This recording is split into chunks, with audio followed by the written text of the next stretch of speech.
Hai semua, gua Jo, dan kali ini gua akan membawakan sebuah cerita yang sangat plot twist. Saking plot twistnya, saat gua baca cerita ini, gua nggak nyangka endingnya bakal kayak gitu. Jadi, kalian penasaran gua ngomongin cerita apa? Mari, kita mulai.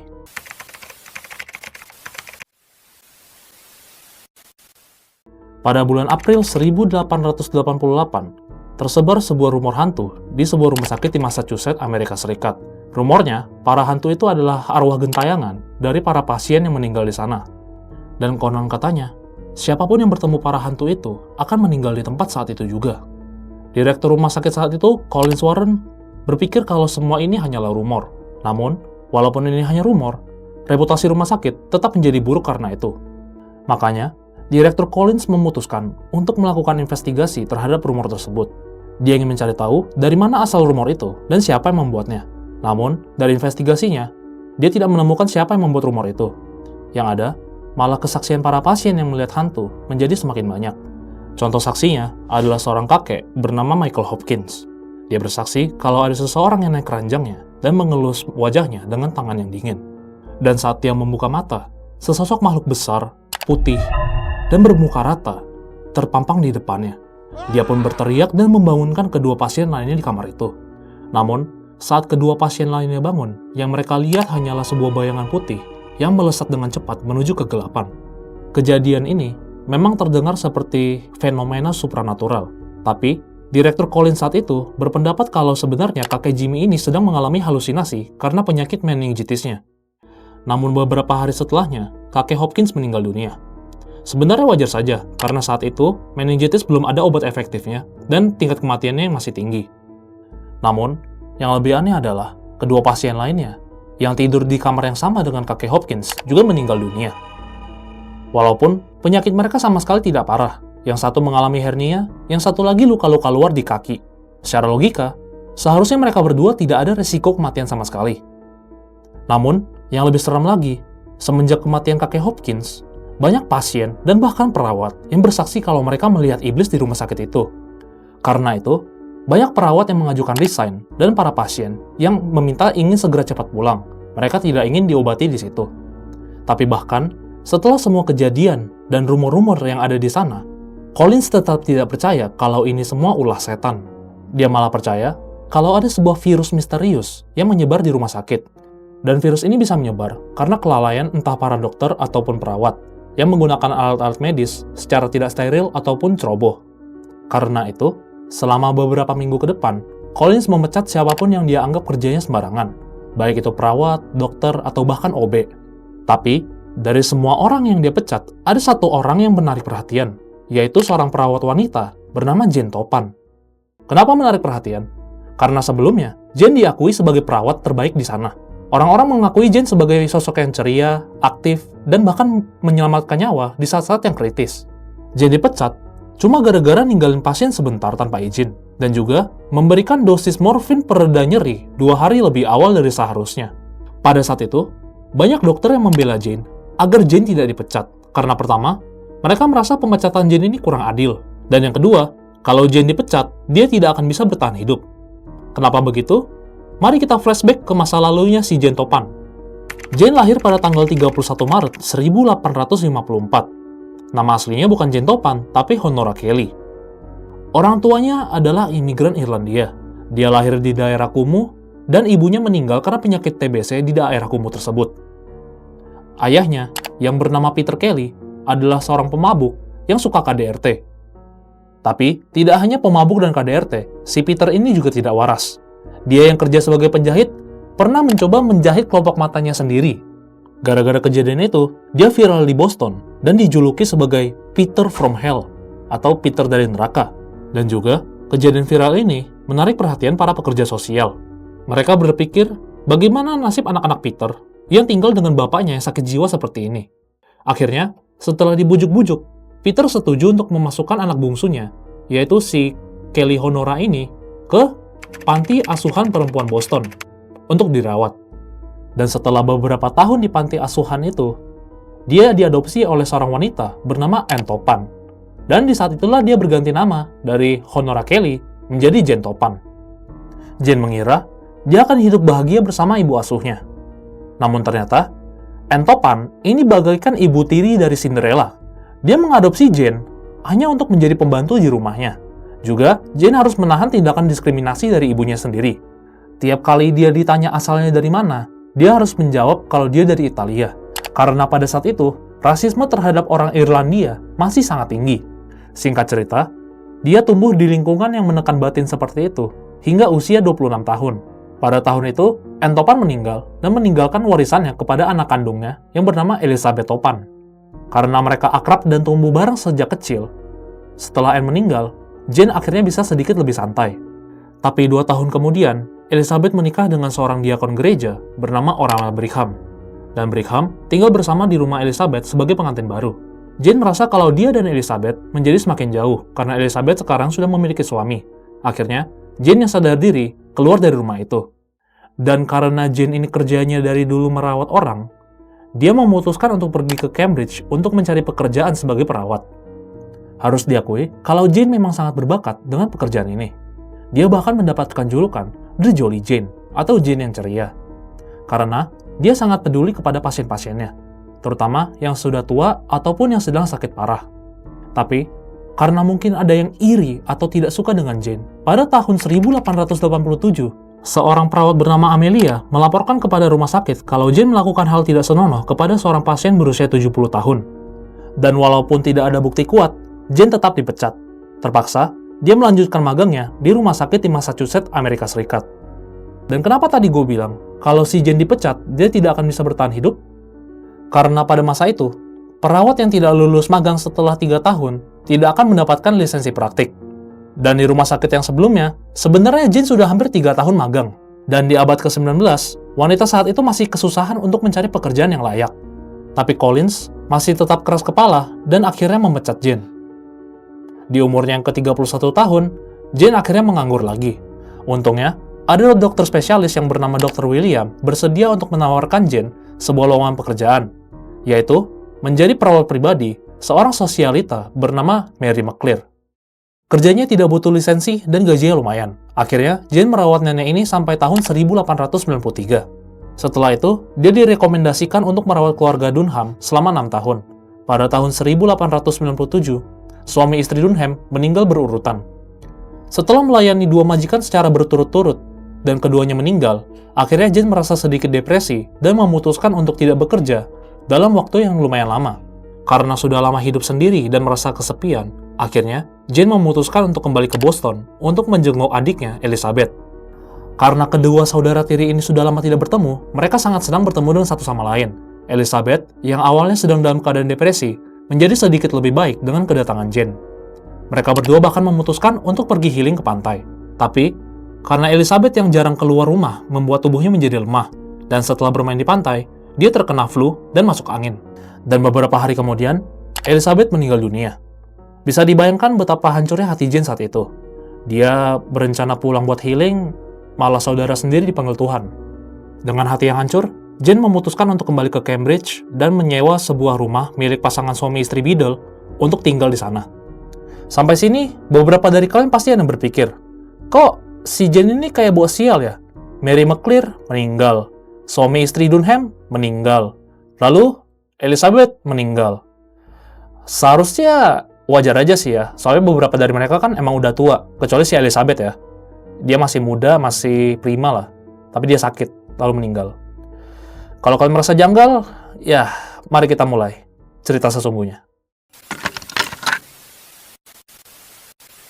Tadi kan udah gue bilang, kalau si Jane ini menyewa sebuah rumah dari keluarga Biddle di Boston. Nah, nggak lama setelah Jane pindah ke sana, pembantu keluarga Biddle yang bernama Mary Sullivan tiba-tiba sakit misterius. Kepalanya sangat pusing sampai dia tidak bisa berdiri. Akhirnya, dia memutuskan untuk pulang kampung demi pemulihan. Baru 2 minggu setelah si pembantu pergi, keluarga Biddle mendapatkan sakit dengan gejala yang aneh, dan tidak lama kemudian, mereka meninggal dunia. Awalnya si Jane berpikir, wah, ini yang punya rumah udah meninggal. Aku ambil aja deh, biar aku bisa tinggal selamanya. Toh, gak tahu mau bayar sewa ke siapa lagi kan? Sebulan kemudian, tepatnya pada tanggal 3 Juli 1901, seorang wanita mengetuk pintu rumah Jane. Siapa yang ada di pintu itu? Seorang wanita tua berusia 62 tahun, bernama Mattie Davis. Mattie bilang ke Jane kalau dia adalah pemilik asli rumah itu. sedangkan keluarga Biddle hanya di sana untuk menagih uang sewa. Tapi Jane tidak langsung percaya. Dia meminta kepada Matty untuk menunjukkan surat-surat kepemilikan rumah, dan akhirnya mereka berdua adu mulut.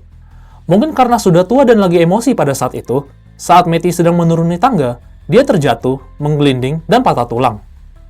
Walaupun itu memang kecelakaan yang disebabkan oleh Matty sendiri, Jane tetap merasa bersalah. Ditambah lagi, dengan latar belakangnya sebagai perawat, akhirnya Jane memutuskan untuk merawat Matty. Tapi mungkin karena lukanya infeksi atau ada hal lain, Matty hanya bisa bertahan selama 2 hari sebelum dia meninggal dunia. Karena merasa bertanggung jawab, Jane buru-buru pergi ke rumah keluarga Davis untuk memberitahu kabar duka ini. Mendengar kabar ini, suaminya Matty, Alden Davis, bukannya sedih, dia malah berpikir, Aduh, istriku udah meninggal. Ini yang ngurusin aku siapa ya? dan Jane yang mendengar hal itu, berpikir kalau wah, ini sepertinya kesempatan yang bagus untuk dapat kerja. Jadilah Jane menetap di rumah keluarga Davis dan menjadi perawat pribadi untuk Alden. Ngomong-ngomong, sedikit silsilah tentang keluarga Davis. Keluarga ini terdiri dari ibu mereka, Matty Davis, yang sudah meninggal tadi, lalu ayah mereka, Alden Davis, yang dirawat oleh Jane, dan 4 orang anak perempuan di keluarga itu. Malam pertama Jane menginap di rumah itu, putri tertua mereka, Annie, tidak bisa tidur dengan nyenyak karena terus kepikiran tentang kematian ibu mereka yang sangat mendadak. Karena Annie tahu Jane adalah mantan perawat yang hebat, dia meminta tolong kepada Jane.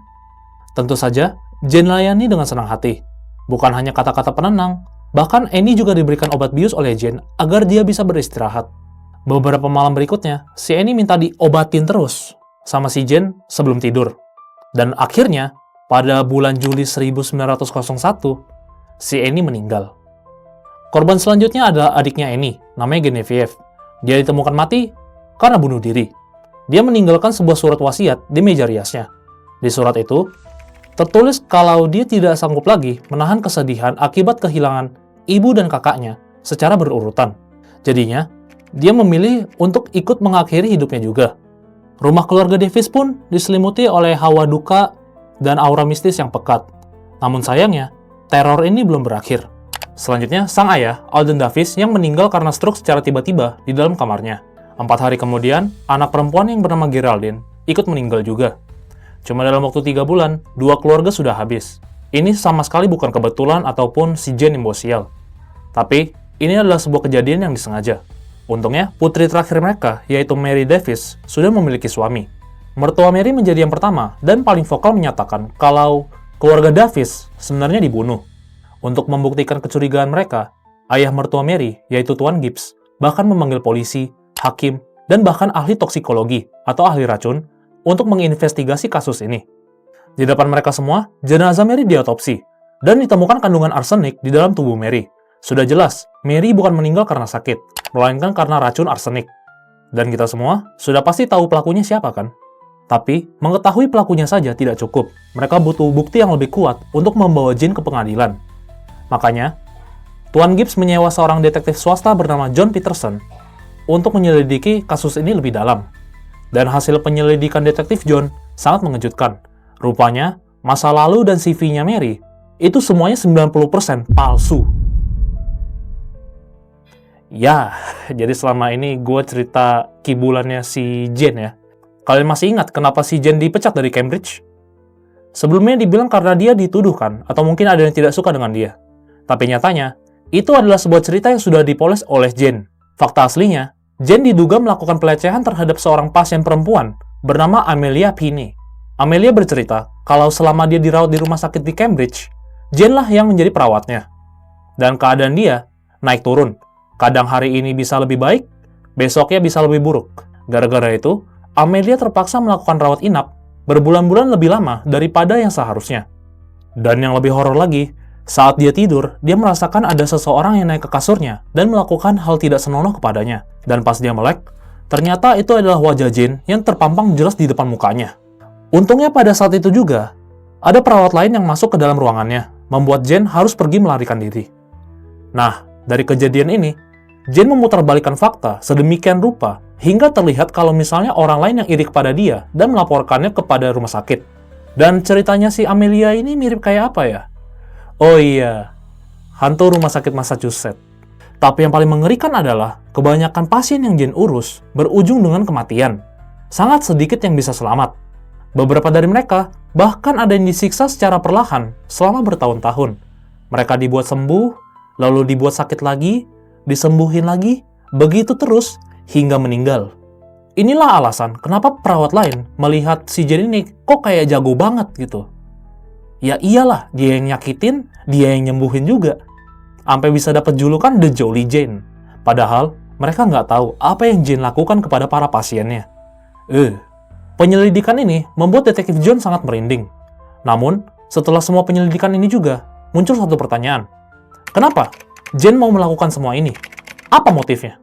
Dan saat Detektif John mengulik silsilah keluarga Jane, muncullah jawabannya. Kalian ingat gak bapaknya si Jane? Yang pemabuk, KDRT, dan agak nggak waras itu? Teorinya adalah, kemungkinan besar, gen bapaknya itu nurun ke anaknya dan membuat Jane punya kelainan mental. Tapi adakah bukti yang mendukung teori ini? Toh, orang-orang di sekitar Jane merasa kalau dia waras-waras aja kok. Bahkan dia bisa sampai jadi perawat itu gak mungkin dong kalau dia ODGJ diterima jadi perawat. Gak mungkin dong. Ternyata, John menemukan beberapa petunjuk untuk mendukung teori itu. Kalian masih ingat kan ceritanya Entopan? Ibu tirinya si Jane yang jahat?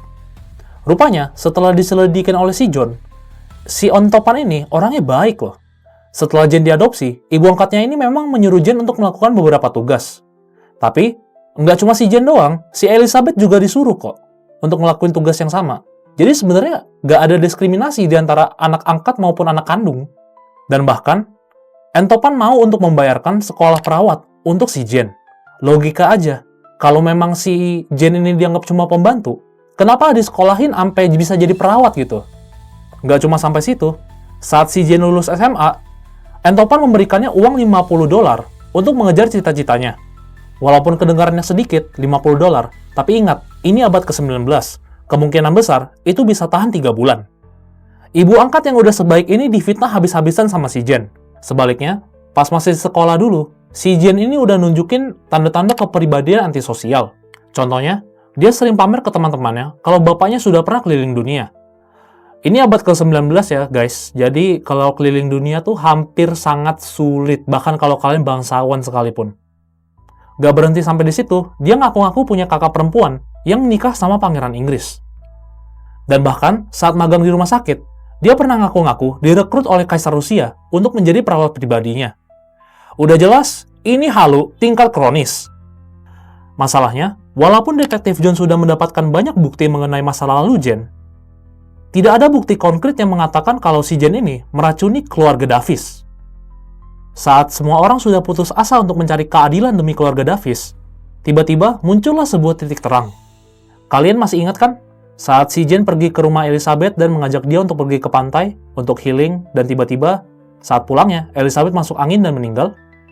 Pada tanggal 27 September 1901, Detektif John yang sedang mengikuti si Jane sangat terkejut ketika mengetahui Jane terbang ke Boston untuk pergi ke rumah mendiang ibunya.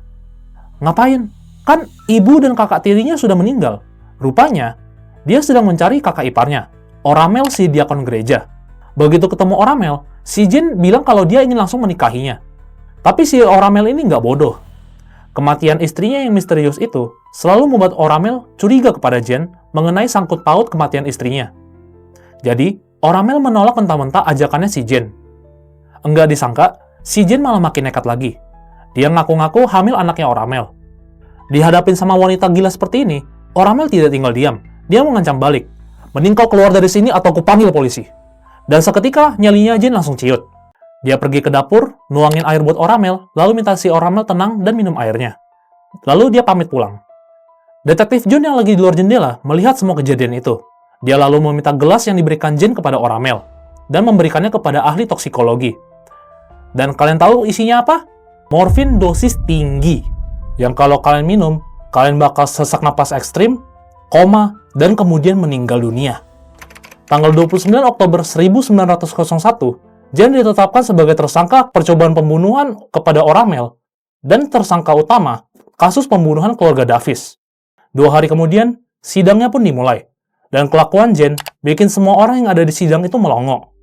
Kalau soal ngasih morfin ke si Oramel, itu udah nggak bisa dielak lagi. Dia udah ketangkep basah. Tapi dia tetap bersikeras kalau itu bukan percobaan pembunuhan.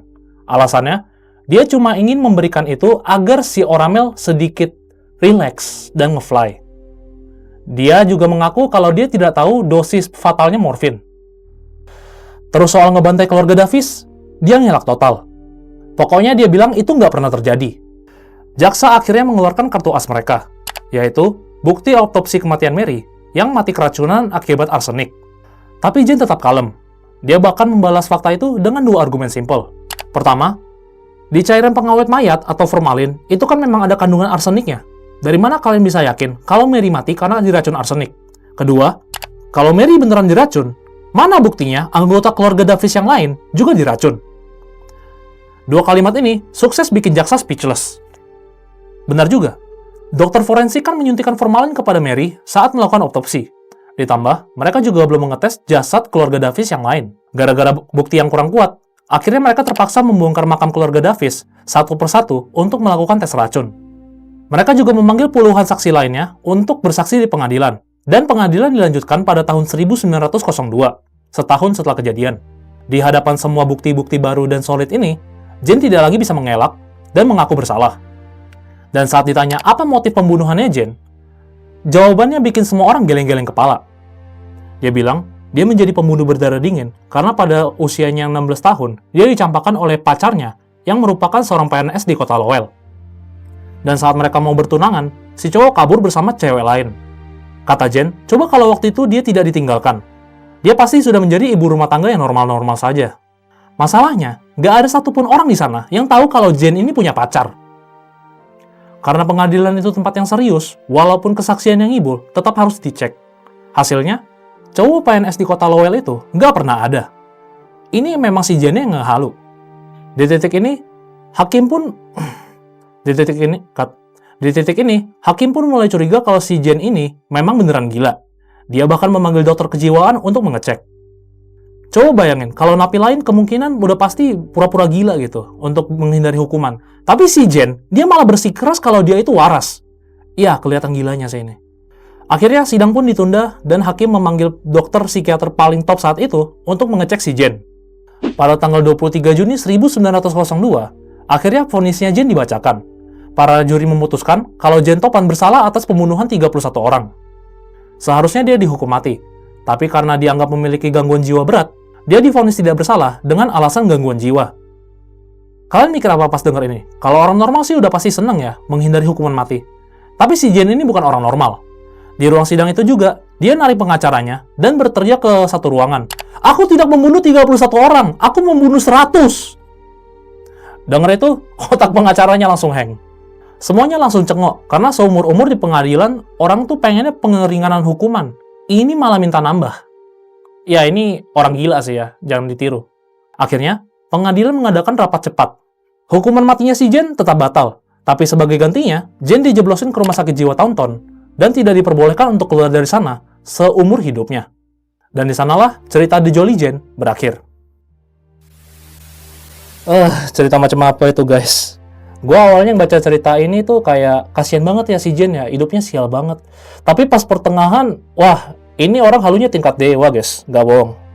Oke, sekian cerita hari ini. Kalau kalian enjoy, berikan subscribe, like, dan kalau kalian di mobile, berikan aku poin hype-nya. Terima kasih yang udah dukung aku kemarin, dan see you guys next time. Peace, bye-bye.